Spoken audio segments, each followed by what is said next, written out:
اس لیے میرے بھائیو مدارس کی بہت بڑی قربانیاں ہمارے سماج میں رہا ہے. مدارس کے اثر کو پوچھنا ہے تو چاہیے آپ صاحب موٹی تعلیم سے پوچھیے. مدارس کے رفع کو پوچھنا ہے شامل کے میدان سے پوچھیے. مدارس کے اثر کو پوچھنا ہے تو ہندوستان کے کونے کونے سے پوچھیے. یہ ہندوستان کا کونا کونا اور چپا چپا اس بات پر شاہد ہے.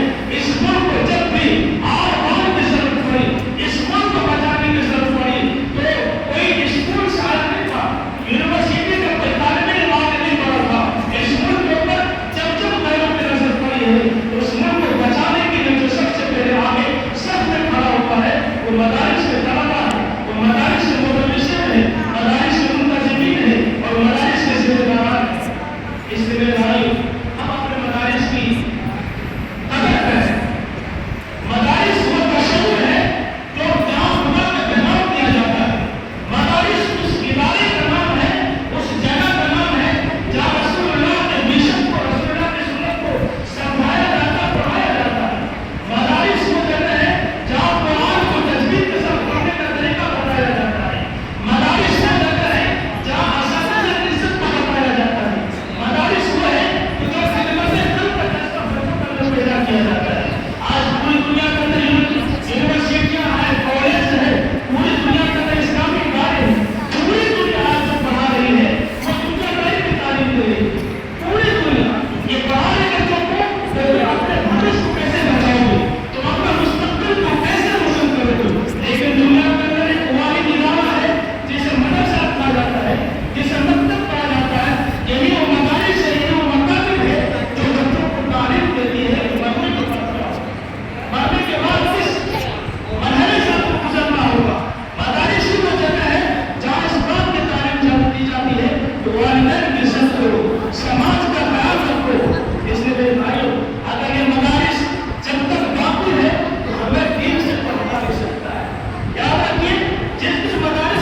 अपना जाओ अपने काम करो, मैं अपना काम कर रहा हूँ।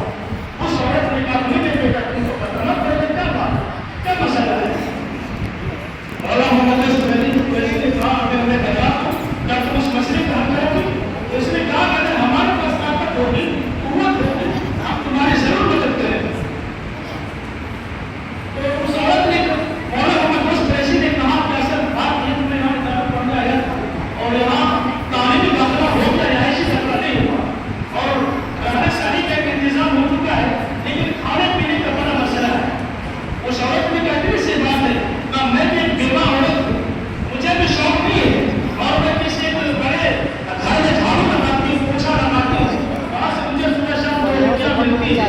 ऐसा करो एक रोटियाँ तुम्हें मिल गया करो एक रोटी से अपना गुजारा कर दूँ। चुनाचे मौला मोहम्मद वैसे लिखते हैं एक साल मैंने उस मदरसे में जोड़ा और उसी औरत की मजबूरी मेहनत रहा कि उनकी एक रोटी मिलती थी सुबह शाम और मैं उस एक रोटी से अपना गुजारा बसर करके तालीम हासिल किया।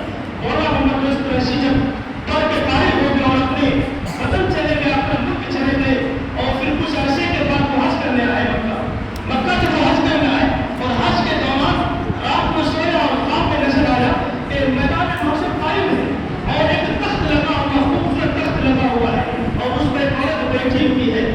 मौला मोहम्मद वैसी आगे